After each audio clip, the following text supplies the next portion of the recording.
नमस्कार, मी पंजाब डक हवामान अभ्यासक मुक्काम पोस्ट गुगल धामणगाव तालुका शेलू जिल्हा परभणी। आज आहे 26 मे 2024। परत आज शेतकऱ्यासाठी अंदाज येत आहे। सुरुवातीला प्रथम मुंबईकराला उकाड्यापासून दिलासा भेटणार आहे, म्हणून ही खास मुंबईच्या लोकांसाठी खास करून आनंदाची बातमी। पुणेकरांना देखील उकाड्यापासून दिलासा भेटणार आहे, म्हणून पुणेकरांना देखील आनंदाची बातमी।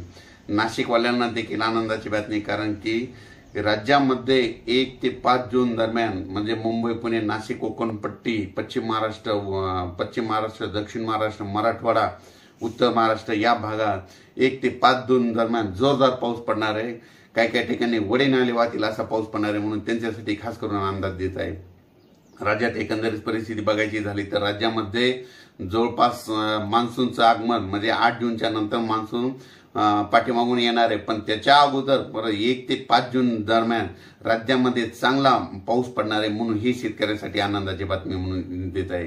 राज्यात पेरणी बघायचं झालं तर सुरुवातीला पाऊस जास्त म्हणजे सातारा, सांगली, सोलापूर, कोल्हापूर, उस्मानाबाद, लातूर, बीड, परभणी, नगर, संगमनेर, नाशिक, नंदुरबार, धुळे, जळगाव, संभाजीनगर, बीड, जालना, नांदेड, हिंगोली, यवतमाळ पर्यंत या भागामध्ये 1 ते 5 जून दरम्यान जोरदार पाऊस पडणार आहे, म्हणून हे अंदाज लक्षात द्यायचा।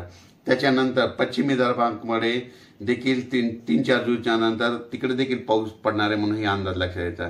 त्याच्यानंतर पूर्व विदर्भाकडे देखील 6, 7, 8, 9 जूनच्या दरम्यान देखील पाऊस चांगला पडणार आहे, म्हणून हे अंदाज लक्षात घ्यायचा। पण सर्व शेतकऱ्याला सांगू इच्छितो की यावर्षी मान्सूनची चांगली परिस्थिती आहे, चांगला सक्रिय झालेला आहे, म्हणून शेतकऱ्यासाठी परत आनंदाची बातमी।